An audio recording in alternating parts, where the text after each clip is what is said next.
ভিন্ন বিষয় যে মাননীয় মুখ্যমন্ত্রী মানবিকতার খাতিরে কোনো ব্যবস্থা গ্রহণ করেননি এনাদের এগেনস্টে, কিন্তু সুপ্রিম কোর্টের সেই নির্দেশকে এনারা প্রকাশ্য দিবালোকে অমান্য করেছেন। যদি চিকিৎসক হই এবং চিকিৎসা পরিষেবার সাথে যুক্ত যারা যারা রয়েছেন, ডাক্তার হতে পারেন, নার্স হতে পারেন, তাদেরকে ছাত্রাবস্থাতেই শপথ গ্রহণ করতে হয় যে কোনো পরিস্থিতিতে যে কোনো প্রান্তের মানুষকে তারা পরিষেবা দিতে বদ্ধপরিকর, প্রতিজ্ঞাবদ্ধ। এনারা যে শপথ গ্রহণ করেছিলেন সেই শপথের সাথেও এনারা জাস্টিস করছেন না। খাওয়ার খরচা আমরা দেখেছি প্রায় 10-20 লাখ টাকা হবে, শুধুমাত্র খেয়েছেন ওনারা। রাজ্য সরকারের স্বাস্থ্য দপ্তর স্বাস্থ্য ভবনের নির্দেশকে অমান্য করবে এবং এনাদের যে কোনো একটা অজুহাত দরকার, আন্দোলন, সিজওয়ার্ক, কর্মবিরতির দ্বারা ছুটি, কর্মবিরতি মানেই ছুটি ভোগ করা, কাজকর্ম না করা, এনাদের একটা অজুহাতের প্রয়োজন। অজুহাত এনারা পেয়ে গেছেন। ইচ্ছাকৃতভাবে কর্মবিরতি করে আমি চিকিৎসা পরিষেবা দিচ্ছি না, স্বাস্থ্য পরিষেবা না পেয়ে মানুষ প্রাণ হারাচ্ছেন, এটাও কিন্তু এক প্রকারের অনিচ্ছাকৃত খুন। রাজ্য সরকার চাইলে এনাদের বিরুদ্ধে অনিচ্ছাকৃত খুনের মামলা রুজু করতে পারত। এনাদের ওয়েবসাইট বন্ধ করে দেওয়া হয়েছে। এই ওয়েবসাইট আপনি আর খুঁজে পাবেন না, এটা আমরা প্রত্যেকে জানি। টাকা তুলে নেবার পর 35 কোটি টাকা উঠে গিয়েছে, ওয়েবসাইট বন্ধ হয়ে গেছে। এখানে প্রতিহিংসা বা রাজনীতির কোনো জায়গাই নেই। এনারা আরজি করের আবেগকে কাজে লাগিয়ে রাজনৈতিক স্বার্থ চরিতার্থ করেছেন বলে এনাদের প্রত্যেকটি বিষয়ে, প্রত্যেকটি পদক্ষেপে রাজনীতি এনারা দেখতে পান, সেটা ভিন্ন বিষয়। সিবিআই ইনভেস্টিগেশনের নির্দেশ দিয়েছিলেন, আবার পরবর্তীকালে ওনারাই সিবিআই ইনভেস্টিগেশনের ওপর প্রশ্ন তুলেছেন। একদিকে রাজ্যে যেখানে আমরা দেখছি 26,000 মূলত প্রায় 26,000 যে চাকরিহারা শিক্ষক রয়েছে তাদের চাকরি নিয়ে যে টানাপড়েন চলছে, তার মাঝে এবার অন্যদিকে ডাক্তারদের তরফ থেকেও বিক্ষোভ শুরু হয়েছে। যেটা বলা হচ্ছে যে কাউন্সিলিংয়ের সময় এক হাসপাতাল, কিন্তু মেধা তালিকা বেরোতেই অন্য হাসপাতাল, এবং যেটা মেনে নিতে পারছেন না। ইতিমধ্যে আরজি করেরও জুনিয়র চিকিৎসকদের একাংশ এই তালিকার মধ্যে রয়েছে। সেখানে যেমন দেবাশিস হালদারের নাম রয়েছে, অনিকেত মাহাতোর নাম রয়েছে, অন্যদিকে রয়েছে আসফাকুল্লাহ নাইয়ার নাম। কি বলবেন? ওনারা তো অথরিটির নির্দেশ মানতে পারেন না, এটা তো প্রথমবার নয়। আমরা আরজি কর আন্দোলনের সময় থেকে দেখে আসছি, যারা স্বয়ং সুপ্রিম কোর্টের মাননীয় প্রধান বিচারপতির নির্দেশকে অমান্য করেন। সুপ্রিম কোর্টের মাননীয় প্রধান বিচারপতি তৎকালীন ডিওয়াই চন্দ্রচূড়, তার নির্দেশ ছিল যে আরজি করের পরিপ্রেক্ষিতে শান্তিপূর্ণ আন্দোলন চলতেই পারে, কিন্তু কখনোই চিকিৎসকরা সিজওয়ার্কে যেতে পারেন না, তাদের কর্মবিরতি তুলে নিতে হবে। যদি তারা কর্মবিরতি না তোলেন তাহলে রাজ্য সরকার তার মতো ব্যবস্থা গ্রহণ করতে পারে। এটি ভিন্ন বিষয় যে মাননীয় মুখ্যমন্ত্রী মানবিকতার খাতিরে কোনো ব্যবস্থা গ্রহণ করেননি এনাদের এগেনস্টে, কিন্তু সুপ্রিম কোর্টের সেই নির্দেশকে এনারা প্রকাশ্য দিবালোকে অমান্য করেছেন এবং কর্মবিরতি চালিয়ে গিয়েছেন। সেই কর্মবিরতির জেরে বাংলার বিভিন্ন প্রান্তের মানুষ চিকিৎসাজনিত সমস্যায় পড়েছেন। আমরা কোন্নগরের বিক্রম রায় থেকে শুরু করে রিসরার একজন আছেন, এবং রাজ্যের বিভিন্ন প্রান্তে কয়েকজন এমনও মানুষ আছেন যাদেরকে এনাদের কর্মবিরতির জন্য কার্যত বিনা চিকিৎসায় প্রাণ খোয়াতে হয়েছে। এনারা তো শুধু বিনা চিকিৎসায় মারা যাননি, এটাও তো এক প্রকারের খুন। কারণ আমি একজন চিকিৎসক হিসাবে ইচ্ছাকৃতভাবে কর্মবিরতি করে আমি চিকিৎসা পরিষেবা দিচ্ছি না, স্বাস্থ্য পরিষেবা না পেয়ে মানুষ প্রাণ হারাচ্ছেন, এটাও কিন্তু এক প্রকারের অনিচ্ছাকৃত খুন। রাজ্য সরকার চাইলে এনাদের বিরুদ্ধে অনিচ্ছাকৃত খুনের মামলা রুজু করতে পারত। তো তার দায় এনাদের আছে, এনাদের মাথায় তার দায়, এনাদেরকে সেই দায় নিতে হবে। এনারা নেবেন কি নেবেন না পরের কথা, কিন্তু বাংলার মানুষ এদেরকে বাধ্য করেছে যে ওই যে টাকা তুলেছিল অভয়া ফান্ডের নামে, West Bengal junior doctors front association নামক একটি ওয়েবসাইট তৈরি করে, বিভিন্ন হোয়াটসঅ্যাপ গ্রুপ তৈরি করে যে টাকা তুলেছিল, এরা কার্যত তোলাবাজি করেছিল, এবং 35 কোটি টাকা সেই হিসাব এনারা দিয়েছিলেন। আরও কত কী আছে আমরা জানি না, এনাদের হিসাব অনুযায়ী 35 কোটি, তার মধ্যে 23 কোটি এনারা খরচা করেছেন বলে জানিয়েছেন, এবং 12 কোটি এখনও পর্যন্ত খরচা হয়নি। বা যে 12 কোটি খরচা হলো না, সেই 12 কোটি কোথায় আছে? সেই 12 কোটি কোন কাজে লাগছে এই মুহূর্তে? সেই 12 কোটি টাকা কোন কাজে লাগানো হচ্ছে সেগুলো আমরা কেউ জানি না। ফলে এনাদের তো এটা পুরনো অভ্যাস, আমরা তো দেখে আসছি যে অথরিটির নির্দেশকে অমান্য করা, যারা আমি যেমনটা বললাম, যারা স্বয়ং সুপ্রিম কোর্টের প্রধান বিচারপতির নির্দেশ অমান্য করে, তারা রাজ্য সরকারের স্বাস্থ্য দপ্তর স্বাস্থ্য ভবনের নির্দেশকে অমান্য করবে, এবং এনাদের যে কোনো একটা অজুহাত দরকার, আন্দোলন, সিজওয়ার্ক, কর্মবিরতির দ্বারা কর্মবিরতি মানেই ছুটি ভোগ করা, কাজকর্ম না করা, এনাদের একটা অজুহাতের প্রয়োজন। অজুহাত এনারা পেয়ে গেছেন। কিন্তু তারা তো বলছে সম্পূর্ণভাবে প্রতিহিংসা। না, এগুলো তো কোনো বিষয় নয়। আমি বলছি এগুলো তো দ্বিচারিতা, ভণ্ডামি। তার কারণ রেমাল ঘূর্ণিঝড়ের প্রভাবে যখন বাংলার বিভিন্ন প্রান্তের মানুষ বন্যা কবলিত পরিস্থিতিতে পড়েছিলেন, তখন এই জুনিয়র ডাক্তাররাই তারা নিজেদের মেডিকেল কিট ব্যাগ হাতে পৌঁছে গিয়েছিলেন সেই সমস্ত আর্ত দুস্থ কবলিত মানুষদেরকে চিকিৎসাজনিত পরিষেবা দেওয়ার জন্য। তাহলে আমি ধরে নিতে পারি যে এনারা বাংলার প্রান্তিক মানুষদের পরিষেবা দিতে চান, গ্রাম বাংলার মানুষকে পরিষেবা দিতে চান। তাহলে যখন রাজ্য সরকারের স্বাস্থ্য দপ্তরের পক্ষ থেকে কাউকে গাজল সাব ডিভিশন হাসপাতালে দেবাশিস হালদার, ওদিকে পুরুলিয়া মেডিকেল কলেজে হচ্ছে আপনার আশফাকুল্লাহ নাইয়া, আর রায়গঞ্জ মেডিকেল কলেজে অনিকেত মাহাতোকে পাঠানো হচ্ছে, এনাদের তো রাজ্য সরকারকে সাধুবাদ জানানো উচিত ছিল। রাজ্য সরকার তো এনাদের বাংলার প্রান্তিক মানুষকে পরিষেবা দেবার জায়গা করে দিলেন। কিন্তু তারা তো বলছে যে মেরিট বেস যে কাউন্সেলিং শুরু হয়েছিল সেই স্বচ্ছতার পথে এটা বাধা। দেখুন, আমি যেটুকু আমি জানি যে কাউন্সিলিংয়ে যেখানে অ্যালটেড থাকবে মেরিট লিস্টে যে সেই নামটাই আসবে এমনটা নাও হতে পারে। কিন্তু আমি তো চিকিৎসা পরিষেবার সাথে যুক্ত নই দূর দূরান্তেও, ফলে এই নিয়মটা আমি বলতে পারবো না।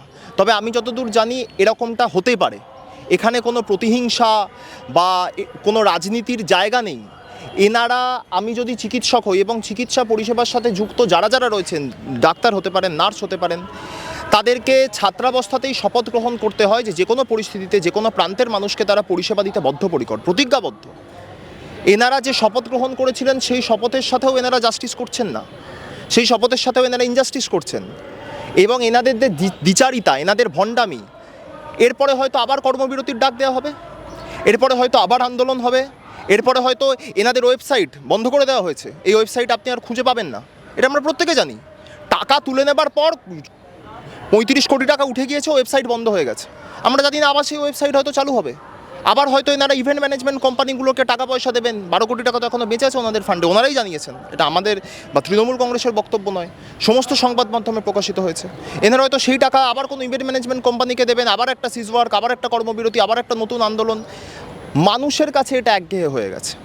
যারা আরজি করের নির্যাতিতা এবং মৃতার আবেগকে সামনে রেখে আরজি করের এই কুৎসিত অনভিপ্রেত স্পর্শকাতর ঘটনার জেরে এনাদেরকে সাহায্য করেছিলেন যে সঠিক আন্দোলন হোক।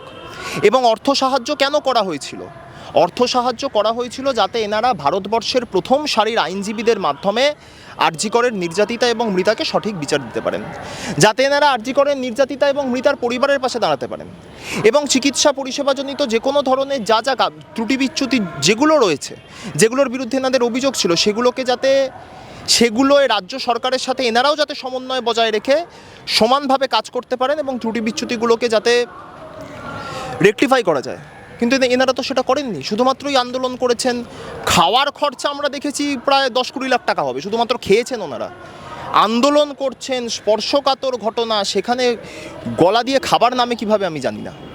যাই হোক, এনারা সেটা করেছেন, বাংলার মানুষের সামনে আছে। আমরা জানি না এরপর এনাদের কি পদক্ষেপ হবে, কিন্তু আমরা এইটুকু জানি যে বাংলার মানুষ যারা আরজি করের নির্যাতিতা এবং মৃতার আবেগকে সামনে রেখে এনাদের পাশে দাঁড়িয়েছিলেন, এনাদের ফান্ডে টাকা দিয়েছিলেন, সেই টাকার যে অসৎ ব্যবহার এনারা করেছেন, টাকা নয়ছয় করেছেন কার্যত, বাংলার মামাটি মানুষ, বাংলার সাধারণ মানুষ, বাংলার সুধী সজ্জন মণ্ডলী এনাদের এই ভণ্ডামি দ্বিচারিতায় আর পা দেবেন না।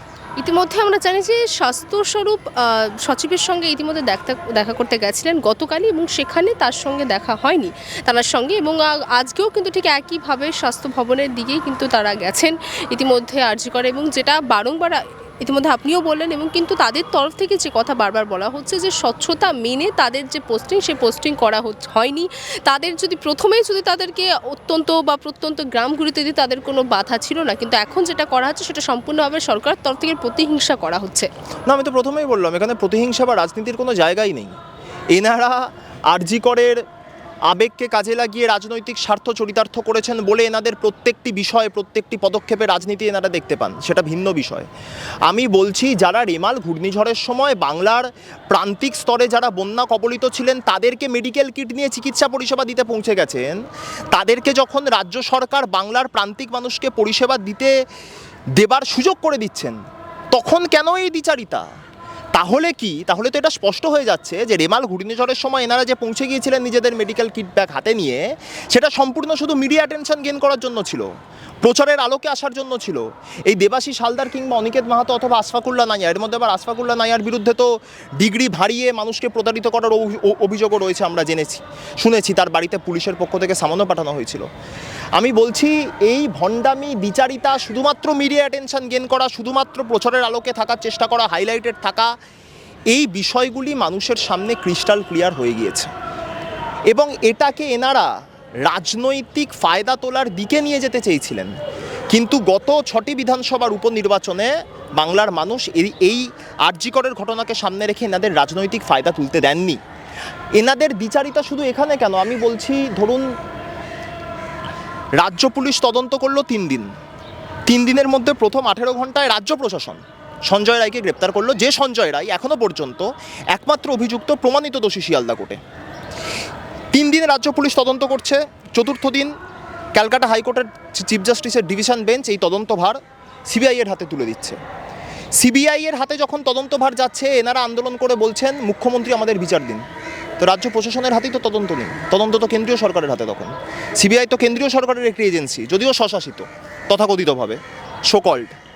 তো এনারা কেন কেন্দ্রীয় সরকারের বিরুদ্ধে আন্দোলন করেননি? এনারা কেন স্বরাষ্ট্রমন্ত্রীর বিরুদ্ধে আন্দোলন করেননি? এনারা কেন তদন্তে দেরি হচ্ছে বলে দাবি 1 দফা 1 স্বরাষ্ট্রমন্ত্রীর পদত্যাগ বলে একটা মিছিল বার করেননি? এনাদের প্রতিটি পদক্ষেপে দ্বিচারিতা রয়েছে। আমি মানুষকে অনুরোধ করব আপনাদের পোর্টালের মাধ্যমে যে প্রত্যেকটি যা যা পদক্ষেপ এনারা গ্রহণ করেছিলেন, বাংলার প্রতিটি মানুষ তার সাথে ওতপ্রোতভাবে জড়িত ছিলেন। আমরা প্রত্যেকে তখন সংবাদ মাধ্যমের সঙ্গে সম্পৃক্ত থাকতাম, বাংলার প্রতিটি মানুষ থাকতেন। তারা যেন দয়া করে এনাদের প্রতিটি পদক্ষেপকে ক্যাটাগরিক্যালি পাশাপাশি রেখে বিচার করেন, তাহলেই এনাদের দ্বিচারিতা এবং ভণ্ডামি স্পষ্ট হয়ে যাবে। ইতিমধ্যে এই পোস্টিং সংক্রান্ত বিষয় নিয়ে যে নির্দেশিকা দেওয়া হচ্ছে, সেই নির্দেশিকাকেই অনভিপ্রেত বলেছেন রাজ্য সরকারের তৈরি গ্রিভেন্স সেলের চেয়ারম্যান। ঠিক আছে, সেটা তারা কথাবার্তা বলে দেখুন। অভিপ্রেত যেটা হতে পারে, রাজ্য সরকার তৈরি গ্রিভান্স সেলের যিনি চেয়ারম্যান রয়েছেন তার মনে হচ্ছে, তার যদি মনে হয় এটা অনভিপ্রেত, তাহলে কোনটা অভিপ্রেত সেটা নিশ্চয়ই জানেন। তো তার তো লিয়াজও আছে, তার তো অ্যাক্সেস থাকা উচিত রাজ্য সরকারের স্বাস্থ্য দপ্তর, স্বাস্থ্য ভবনের সাথে। তো সেই লিয়াজও মেনটেন করে উনি চেষ্টা করুন এনাদের যারা যারা অভিযোগ করছেন তাদেরকে অভিপ্রেত যে কাজ, সেই কাজের মাধ্যমে জাস্টিস পাইয়ে দিতে। এতে কোনো সমস্যা নেই। ইতিমধ্যে স্বাস্থ্য সচিব তিনি এই বিষয় নিয়ে বলেছেন, যারা এই যে পোস্টিংকে মানছে না বা মান্যতা দিচ্ছে না তাদের জন্য আইনি পথ রয়েছে। আপনার কি মনে হয় যে জুনিয়র চিকিৎসকরা তারা আইনি পথে এগোবে এই বিষয় নিয়ে? সেটা তো জুনিয়র চিকিৎসকরা জানেন তারা কোন পথে এগোবেন। ওনারা সুপ্রিম কোর্টের প্রধান বিচারপতির নির্দেশকে অমান্য করেন, কতটা ওনাদের আইনের ওপর ভরসা আছে আমি জানি না। ওনাদের দাবি এবং আরজি করের নির্যাতিতা মৃতার পরিবারের দাবি মেনেই ক্যালকাটা হাইকোর্টের মাননীয় চিফ জাস্টিসের ডিভিশন বেঞ্চ আপনার এই সিবিআই ইনভেস্টিগেশনের নির্দেশ দিয়েছিলেন। আবার পরবর্তীকালে ওনারাই সিবিআই ইনভেস্টিগেশনের ওপর প্রশ্ন তুলেছেন। ওনাদের রাজ্য পুলিশের তদন্তে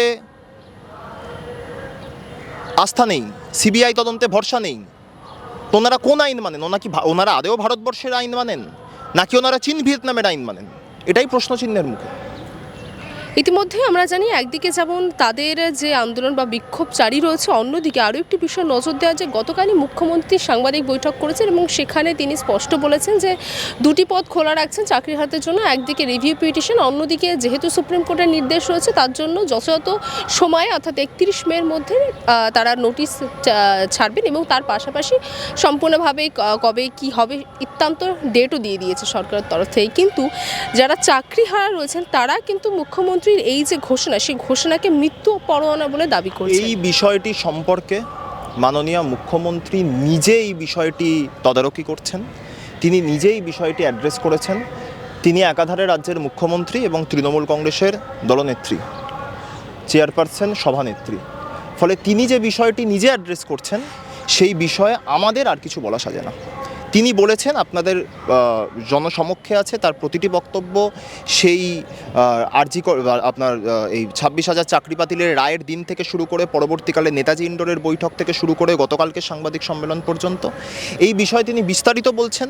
ফলে এই বিষয়টি যখন মাননীয় নেত্রী নিজে দেখছেন তখন তার বক্তব্যই আমাদের প্রত্যেকের বক্তব্য, দলের বক্তব্য। চাকরিহারারা বলছেন যে মৃত্যু পরোয়ানা জারি করলেন তিনি এই বক্তব্যের মধ্যে। সেটা চাকরিহারাদের যদি মনে হয় যে সুপ্রিম কোর্টের ঊর্ধ্বে অন্য কোনো আইনে অন্য কোনোভাবে কিছু করা যেতে পারে, সেটা ওনারা এক্সপ্লোর করে দেখুন। আমরা যতদূর জানি ভারতবর্ষের শেষ কথা বলবে মহামান্য সুপ্রিম কোর্ট। মহামান্য সুপ্রিম কোর্টের প্রাক্তন প্রধান বিচারপতি সঞ্জীব খান্না, যার এজলাসে এই মামলা ছিল, সেই মামলায় তিনি যে রায় দিয়েছেন ভারতবর্ষের প্রতিটি প্রান্তের মানুষ, তিনি যত বড়ই নেতামন্ত্রী হন না কেন, দেশের প্রধানমন্ত্রী, স্বরাষ্ট্রমন্ত্রী, রাষ্ট্রপতি, উপরাষ্ট্রপতির, কোনো রাজ্যের রাজ্যপাল, কোনো রাজ্যের মুখ্যমন্ত্রী, প্রত্যেকে সেই নির্দেশকে মানতে বাধ্য। এবং পরবর্তীকালে রাজ্য সরকারের পক্ষ থেকে রিভিউ পিটিশন ফাইল করা হয়েছে। আপনার কি এটা তারা আবার মানে পরীক্ষায় বসবেন, কারণ না, সেটা তো না বসায় তাদের মূল এই যে আন্দোলন, তার সেটা পরীক্ষায় তারা বসবেন কিনা সেটা একান্তই তাদের ব্যক্তিগত বিষয়, তারা কি করবেন তারা জানেন। কিন্তু আমি এটুকু জানি, ভারতবর্ষের সংসদীয় গণতান্ত্রিক রাজনৈতিক পরিসরের একজন রাজনীতির ছাত্র, আইনের ছাত্র, সাহিত্যের ছাত্র হিসাবে যে আমার দায়িত্ব, আমি যতক্ষণ ভারতবর্ষের মাটিতে রয়েছি ভারতবর্ষের নাগরিক হিসাবে, আমার দায়িত্ব ভারতবর্ষের যে আইনাবলী আছে সেগুলিকে মান্যতা দেওয়া। তো সেগুলিকে মান্যতা যদি কেউ না দিতে চান, যদি কেউ সেই আইনাবলীর বিরুদ্ধাচারণ করতে চান, সেটা তাদের চয়েস। এই বিরুদ্ধাচারণ আমি যেমনটা আগে বললাম, এই বিরুদ্ধাচারণ ওই জুনিয়র ডাক্তাররাও একসময় করেছিলেন। যদি অন্য কেউ করবেন বলে মনে করেন, সেটা তাদের চয়েস, তারা কি করবেন। এই জটিলতা কি শেষ হবে? এই জটিলতার আমি যেমনটা বললাম, এই নির্দিষ্ট আইনি প্রক্রিয়া আছে, মহামান্য সুপ্রিম কোর্টের জাজমেন্ট রয়েছে, নির্দেশ রয়েছে, অবজারভেশন নয়, নির্দেশ সরাসরি। সেই নির্দেশকে মানতে প্রত্যেকে বাধ্য। এখন রাজ্য সরকার পাল্টা রিভিউ পিটিশন ফাইল করেছিল, যেটা রাজ্য সরকারের দ্বারা সম্ভব। সেই রিভিউ পিটিশনের হিয়ারিংয়ের ডেট এখনও পর্যন্ত আসেনি। গতকাল মাননীয় মুখ্যমন্ত্রী এই বিষয়টিতে বিস্তারিত বলেছেন যে দুটি রাস্তা রয়েছে, এক হচ্ছে সুপ্রিম কোর্টের বর্তমান যে নির্দেশ আছে সেটিকে মান্যতা দেওয়া, এবং সেই অনুযায়ী যা যা করণীয় তিনি সেগুলো বলেছেন, ঘোষণা করেছেন রাজ্য সরকারের পক্ষ থেকে, রাজ্যের মুখ্যমন্ত্রী হিসাবে। এবং একই সাথে তিনি একথাও বলেছেন যে রাজ্য সরকার যেহেতু রিভিউ পিটিশন ফাইল করেছে, নিশ্চিতভাবে আমরা অপেক্ষা করব যে রিভিউ পিটিশনের হিয়ারিংয়ের ডেট কবে আসে। রাজ্য সরকারের আইনজীবী যারা রয়েছেন, তারা তো রাজ্য সরকারের পার্থ চট্টোপাধ্যায়ের আইনজীবী নন, তারা ওই চাকরিহারাদেরই আইনজীবী, তারা চাকরিহারাদের স্বার্থেই লড়াই করছেন। তারা নিশ্চিতভাবে, আমার বিশ্বাস যে তারা সুপ্রিম কোর্টকে অনুরোধ করবেন যাতে যুদ্ধকালীন তৎপরতায় ওই রিভিউ পিটিশনের শুনানি, হিয়ারিং করা হয়। তো তারপরে কি, দেখুন, আমরা আশাবাদী থাকা উচিত। জীবনে আশাবাদী না থাকলে কোনো দিনই সফলতা আসে না বলে আমি অন্তত বিশ্বাস করি, এবং মাননীয় মুখ্যমন্ত্রীও সেই বিশ্বাসেই বিশ্বাসী। ফলে স্বাভাবিকভাবেই আমরা অনুরোধ করতে পারি, যারা চাকরি হারিয়েছেন, যারা চাকরি হারা যোগ্য, যারা দাবি করছেন যে তারা যোগ্য, তারা বিশ্বাস রাখুন, ভরসা রাখুন রাজ্য সরকার এবং একই সাথে ভারতবর্ষের আইনের প্রতি। ভারতবর্ষের আইন, আমাদের বিশ্বাস যে তারা যোগ্য ব্যক্তিকে সঠিক বিচার দেবেন। বাংলা হান্টের আরও খবর দেখতে নজর রাখুন। বাংলা খবর মানেই বাংলা হান্ট।